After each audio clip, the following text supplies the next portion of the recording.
You wake up on a fresh morning and your bank balance blank, and so is everyone else's. Everyone is free. Suddenly, the thing holding the world together disappears. Your mind races at the possibility of things you can do now, but disappearance of money might not be how you imagine it to be, but it might be the start of the biggest adventure we've ever had as humans. What if humanity woke up with no money? Imagine waking up tomorrow and every dollar, every euro, every rupee has simply vanished. Not stolen, not burned, just gone. Your bank balance shows nothing. Every price tag is blank. What happens next might surprise you. Money disappearing isn't just numbers erasing from screens. It's the entire language we use to value things suddenly going silent. Think about it like this. Money is basically society's scoreboard. When you buy coffee, you're not really trading paper for beans. You're using a shared measuring stick that everyone agrees means something. It's why a baker can trade bread for a haircut without actually finding a barber who wants bread right now. The money bridges that gap. But here's the thing, money only works because we all believe in it. There's no magic power in a dollar bill, it's just paper with fancy printing. The real power is the collective agreement that this paper represents value. So when that agreement vanishes overnight, we're not just losing currency, we're losing the entire system that lets 8 billion people cooperate without knowing each other. Your alarm goes off at 7. You check your banking app out of habit. Instead of your savings, there's just a zero. Actually, there's not even a zero, because the concept of zero implies measurement, and money was our measuring tool. You'd assume it's a glitch. Restart the app, check another account. Then your phone starts buzzing. Messages flooding in. Everyone's seeing the same thing. You flip on the news. Genuine confusion in the anchor's voice. Every financial institution, every government treasury, every cryptocurrency wallet, all of it reading nothing. Not hacked, not crashed, just erased. By 8, the stock market attempts to open, but it doesn't crash. It just stops. Stock prices are numbers denominated in money. Without money, saying Apple stock is worth X becomes meaningless. It's like trying to measure distance after someone deleted the concept of meters. The world doesn't collapse instantly. It stutters. The first 24 hours feel confusing more than chaotic. Electricity is on. Water flows. People still go to work, not because they're being paid, but because habits are powerful. That power plant operator shows up at 6. The nurse starts her shift. Systems in motion stay in motion. You walk into a grocery store. Shelves stocked, but every price tag is blank. The cashier looks at you. Now what? When Hurricane Katrina hit, researchers found most people were cooperating and helping strangers. Humans default to cooperation in disasters. So you'd see a mix. Some store owners locking doors, others saying, take what you need. But beneath this strange normalcy, a question builds. That power plant operator, that nurse, they keep going on momentum. One day, then 2, but slowly they realize no paycheck is coming. Their families need food. What's this system for anymore? And that's where the real story begins. These essential workers have shown up even in disasters. After Hurricane Ida hit Louisiana, water treatment operators worked around the clock despite damage at their homes, clearing roads just to reach facilities. But how long does that last when there's no end in sight? Infrastructure operates on tight margins. Hospitals use just-in-time inventory, receiving supplies almost daily. When Katrina or COVID hit, they were scrambling within days. In our scenario, there's no replenishment. A typical hospital has 3 to 5 days of insulin, saline, medications. After that, fumes. And who's delivering supplies? Truck drivers who need to eat, working for companies that can't pay them, needing diesel that gas stations can't purchase. Power grids are more fragile. Coal and gas plants need constant fuel. Nuclear plants are better. Fuel lasts months, but need constant monitoring. If technicians stop showing up after a week, what happens? By day 3 or 4, you'd see brownouts, intermittent water, spotty internet, a machine with thousands of parts grinding to a halt one by one. Corporations face an existential crisis. Their purpose is profit, measured in money. What does Amazon do when that becomes meaningless? These companies still have warehouses and employees, but the organizing principle evaporated. In Amazon warehouses, some workers might stay if managers promise first access to food and supplies. Others walk out. Who controls that warehouse now? Jeff Bezos' billions were mostly stock, now worthless, but he still owns land and mansions. The ultra-wealthy lose financial power but retain property. Can they convince anyone to work? Some might try force security for food.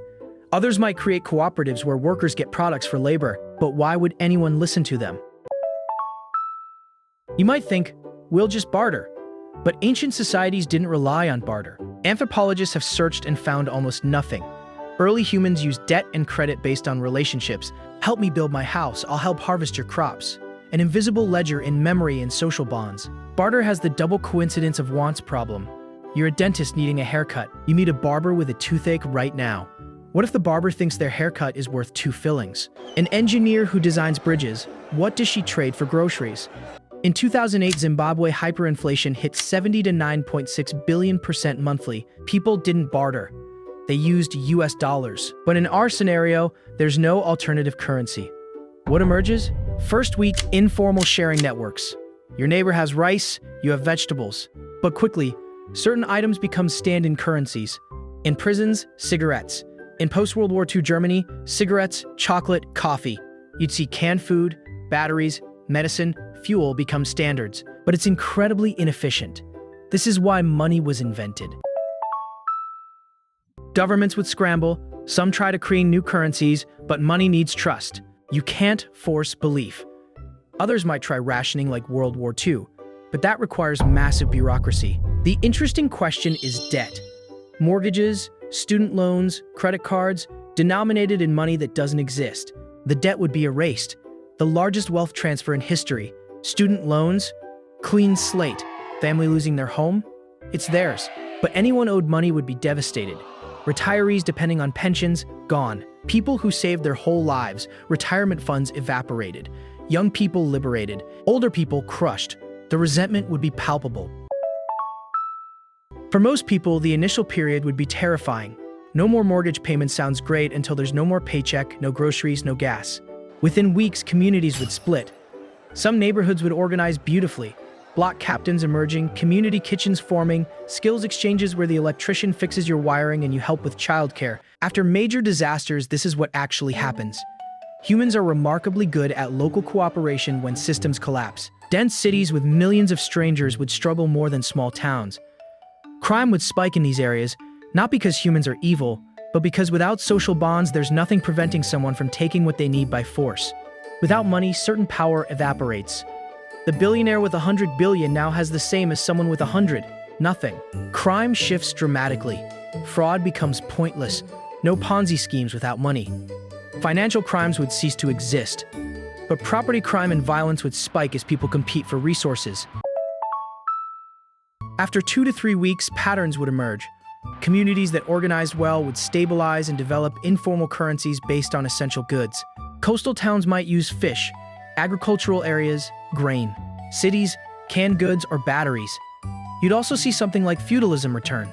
People with land and resources would attract workers by offering security and food. Your local farm owner with tractors and seeds suddenly becomes extremely powerful. They offer workers a share of the harvest for labor. It looks more like medieval serfdom than modern employment. Technology would regress strangely. Your smartphone works, but half the apps are useless. No new iPhones. Your phone works until it breaks. Hospitals would face impossible choices with dwindling supplies, operating like field hospitals in war zones. Eventually, humans would reinvent money.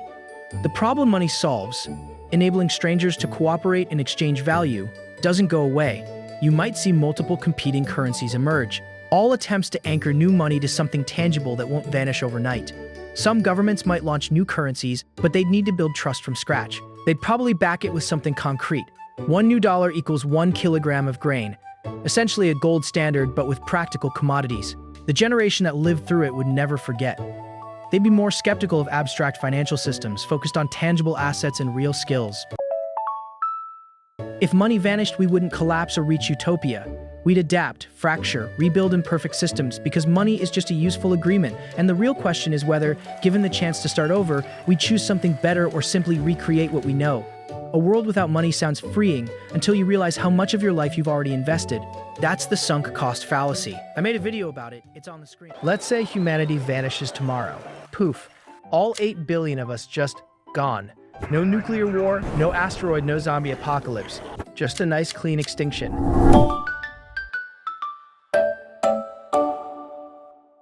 The question is, how long until there's absolutely no evidence we were ever here? The answer is, well, it depends on what you mean by evidence, which is a cop-out answer, I know. But stick with me because this gets fascinating. The surface stuff goes fast, really fast. Your house, the one you're probably sitting in right now, give it a few hundred years without maintenance, and it's rubble. Water seeps in, rust happens, wood rots, and nature, which has been very patiently waiting for you to stop mowing your lawn, reclaims everything. Let's talk about buildings, then cities, which are made up of buildings, and lastly, ancient monuments, which are built with an intention to last forever. Most modern buildings are only standing due to maintenance.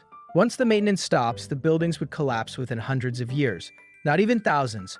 Your average city, after about 1,000 years, most buildings would be gone except for some stone structures. So visible cities, the New Yorks, the Tokyos, the Londons, would be overgrown ruins in a few thousand years, and basically unrecognizable in maybe 10,000 to 50,000 years. Which sounds like a long time until you remember that dinosaurs went extinct 66 million years ago, and we're still finding the bones in South Dakota. Sure, we still have Egyptian pyramids and Greek temples, but those are the exceptions, the architectural overachievers. They were built with massive stone blocks specifically to last forever, and they might actually succeed. A study on the Great Pyramid estimated it could remain standing for 100,000 years. That's based on the current rate of erosion and weathering. The Parthenon has already survived 2,500 years of earthquakes, fires, and literal explosions, and air pollution and climate change are now the main threats, not structural collapse. So while your average modern building gets hundreds of years, these stone monuments built by ancient civilizations can potentially last hundreds of thousands of years. But then there's the weird stuff that lasts forever. Between 1945 and 1996, humanity conducted over 2,000 nuclear tests. Just testing them out, seeing what would happen, definitely not creating any problems for the future. Well, congratulations, humanity, because we've left a permanent geological marker. Plutonium-239 has a half-life of 24,110 years. It basically doesn't occur in nature, not in any meaningful quantity, so when future alien archaeologists or whatever comes after us dig into sediment layers, they're going to find a thin line of plutonium-239 that screams, "Something weird happened here around the year 1950. It will be detectable as a pollutant for at least 250,000 years. Moving on, for deeper scars, apparently what we need to do is dig a really deep hole. The most enduring signs of civilization will probably be deep mines in hard rock, such as South African gold mines and Australian lead mines. These will fill with sediment over time, creating what scientists call industrial fossils that can be detectable for millions of years. Also, plastics. We've made so much plastic that microplastic particles will persist in sediment for hundreds of thousands to potentially millions of years. So that's our legacy: nuclear isotopes and tiny bits of shopping bags. Pleasant. Very pleasant. Then there's space. We left stuff on the moon: rovers, flags, golf balls, astronaut poop. No weather, no atmosphere, so it stays there for billions of years. The Voyager probes are even further, drifting through interstellar space long after Earth is gone. The longest-lasting evidence of humanity isn't the pyramids. It's the stuff we threw into the void and forgot about. And here's the paradox. The things we care most about, our buildings, our art, our cities, those disappear fast, while our garbage lasts basically forever. To truly erase humanity, you'd need tens of millions of years, and somehow retrieve all the space junk.